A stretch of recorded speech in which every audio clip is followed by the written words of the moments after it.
Okay, I wanted to read chapter 21 from the Gospel of St. Luke, the Douay Rheims Catholic translation. The widow's mite, the signs that should forerun the destruction of Jerusalem and the end of the world. And looking on, he saw the rich men cast their gifts into the treasury. And he saw also a certain poor widow casting in 2 brass mites. By the way, that's the coin that's in front of you, picture. And he said, Verily I say to you, that this poor widow hath cast in more than they all. For all these have of their abundance cast into the offerings of God. But she of her want hath cast in all the living that she had. And some saying of the temple, that it was adorned with goodly stones and gifts, he said, These things which you see, the days will come, in which there shall not be left a stone upon a stone, that shall not be thrown down. And they asked him, saying, Master, when shall these things be? And what shall be the sign when they shall begin to come to pass? Who said, Take heed you be not seduced, for many will come in my name, saying, I am he, and the time is at hand. Go ye not therefore after them. And when you shall hear of wars and seditions, be not terrified. These things must come to pass, but the end is not yet presently. Then he said to them, Nation shall rise against nation, and kingdom against kingdom, and there shall be great earthquakes in divers places, and pestilences, and famines, and terrors from heaven, and there shall be great signs. But before all these things, they will lay their hands on you and persecute you, delivering you up to the synagogues and into prisons, dragging you before kings and governors for my name's sake. And it shall happen unto you for a testimony. Lay it up therefore in your hearts, not to meditate before how you shall answer. For I will give you a mouth and wisdom, which all your adversaries shall not be able to resist and gainsay. And you shall be betrayed by your parents and brethren and kinsmen and friends, and some of you they will put to death. And you shall be hated by all men for my name's sake. But a hair of your head shall not perish. In your patience you shall possess your souls. And when you shall see Jerusalem compassed about with an army, then know that the desolation thereof is at hand. Then let those who are in Judea flee to the mountains, and those who are in the midst thereof depart out, and those who are in the countries not enter into it. For these are the days of vengeance, that all things may be fulfilled that are written. But woe to them that are with child, and give suck in those days, for there shall be great distress in the land, and wrath upon this people, and they shall fall by the edge of the sword, and shall be led away captives into all nations, and Jerusalem shall be trodden down by the Gentiles, till the times of the nations be fulfilled.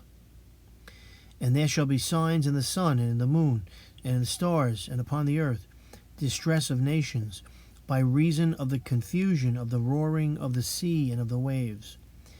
Men withered away for fear and expectation of what shall come upon the whole world. For the powers of heaven shall be moved.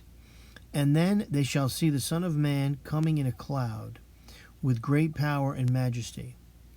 And when these things begin to come to pass, look up and lift up your heads, because your redemption is at hand. And he spoke to them a similitude. See the fig tree and all the trees? When they now shoot forth their fruit, you know that summer is nigh. So you also, when you shall see these things come to pass, know that the kingdom of God is at hand. Amen, I say to you, this generation shall not pass away till all these things be fulfilled. Heaven and earth shall pass away, but my word shall not pass away. And take heed to yourselves, lest perhaps your hearts be overcharged with surfeiting and drunkenness and cares of this life, and that day come upon you suddenly. For as a snare shall it come upon all that sit upon the face of the whole earth. Watch ye therefore, praying at all times, that you may be accounted worthy to escape all these things that are to come, and to stand before the Son of Man. And in the daytime he was teaching in the temple, but at night, going out, he abode in the mount that is called Olivet, or Olive. And all the people came early in the morning to him in the temple to hear him. Okay, so this is an interesting chapter. It starts off with Jesus being in the temple and seeing this widow. And of course that matters because she has no husband to provide for her. Who knows if she has grown kids? We don't know. But she doesn't have a lot of money. And she puts this coin, a couple of them, or more, into the poor box. So I guess that money would be used to buy poor people food, clothing, or something to that effect. Anyway, the woman herself could not afford really to do that. She really couldn't afford to do it, but she did it anyway. Then there was some rich men standing by with beautiful robes and jewelry on their fingers, and they put money into the poor box too. But Jesus said the widow, who really couldn't afford to give, she gave more. And she gets more of a blessing because she gave more. The rich men gave out of their abundance, not out of their substance. So when you give, when you give and you really shouldn't give or you can't give, and you give anyway, well, that means you give of your substance. But if you give of your abundance, and there's nothing wrong with that, it's just that you're not giving of your substance. It's not painful for you to give. So the widow, it was painful for her to give because she really couldn't afford it, but she gave anyway. Then he goes into this whole thing about really, okay, there's some debate about this, right? We know it's a prophecy about the destruction of Jerusalem. That would happen like not too long, not right after he died, but, I think it was 72 AD is when it was destroyed by the Romans because the Judeans revolted against Roman governorship. Though the Romans were not horrible governors, okay? I just want you to get that straight. The Romans were excellent governors. That's not to say there weren't corrupt governors, like individuals.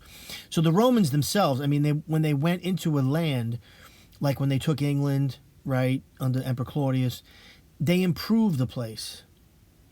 They took Gaul, which is France, Belgium today. And what did they do? They put roads in. They built aqueducts so the people had clean water. Okay, they built theaters, freestanding theaters like the Colosseum. Okay, they built temples, public buildings called basilica. They improved the land. The Judeans were an uppity group. They wanted their own country. They were, there was zealots and fanatics amongst them. So they were angry at the Romans and they were killing Roman soldiers, etc. So the Romans pounded them down, and they, under the Emperor Titus, Emperor Titus was the one he was a general at the time, but he went and he attacked, Jerusalem, and his father, with his, I think his father was the emperor at the time, with his father's blessing, Vespasian, and they sacked it and they destroyed the temple, because that way you really hurt the Judean people, because that was a focus of their life, the temple, and their belief, their religious beliefs. So that's why they destroyed it. Now, what's interesting is it says here, Jesus himself said, not one stone would be left upon another. Now, if you go to Jerusalem and they rope you into, some money, and you go to that Wailing Wall and you put your little note in there and you think it's going to go right to heaven, well, you're putting it in the stones of a Roman fort, because that is not the remains of the temple. Because if it is, then Jesus is a liar, and Jesus is not a liar. So therefore, somebody's lying. Okay? And you figure out who's lying. But the deal is, the temple, what they call the temple wall, whatever, is not the temple. Okay? So it is Fort Antonia, named for Mark Antony. And I've said this in other videos. And that deception has to go, because people go over there and they get roped into, paying money to go up there and all this and stand next to it and think they're like, it's like a holy thing. It's a military fort. Get real. The real temple, I'm sure there's foundations of it left. I have no idea where. It's nearby, but it's not at that spot, because Jesus said none of it will be left standing. Okay. Then, and of course, he talks about how it was better if, you flee this area when you see armies coming in here. Like, get out, right? Jesus tells the people this, and that the generation that was alive now would see this. And they did, because the younger people, it was within their lifetime that Jerusalem was destroyed. So Jesus was a prophet here, and he was prophesying the destruction of Jerusalem, and he said it to the people, And he talks about judgment and how you be persecuted because you believed in him. Okay, some people like to say this is about our time. I guess you could take it either way, but really, in my opinion, it's about what happened in Judea all those centuries ago, 2,000 years ago. And the Christians were persecuted, because the Judeans did persecute them. And then eventually the Romans did as well, because this was a new belief, and they would not swear allegiance to the Roman gods, so that got them in trouble. And the Judeans did not like anyone going against, their religious beliefs, especially the religious leaders who had a monopoly on, power and whatnot, controlling the people and raking in the dough, making the money from the people. Okay. Then talks about how, there'll be famines and there's always been famines on the earth. And there's always been diseases and always been, pestilences and all this. It's not that it's just happening in our time. It's always been the case. It's always been. So Jesus prophesied that would be happening at the time of the destruction of Jerusalem. And if you go back in history, you probably could, look. I'm not sure if there was a famine at that time. I'm sure there was, not too long after or before, because that's just the way it is, like I said, throughout history. And that when you see signs in the sky, in the sun and the moon, things like that, that when this is happening. Like, God gives us warnings when these things are happening. And by the way, people have been waiting for Jesus to come back since he left. So, the Christians back then, they thought the end of the world was coming back then.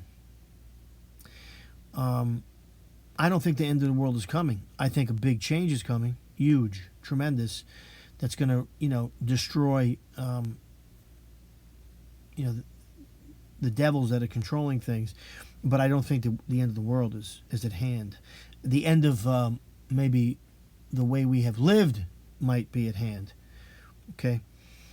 And then he says, heaven and earth shall pass away, but my word shall not pass away. Of course, Jesus' words are eternal. Okay. And of course, the Bible has them here. Just looking at the one last thing, if I wanted to say something. And then he tells people, pray that you'll be worthy to escape these things.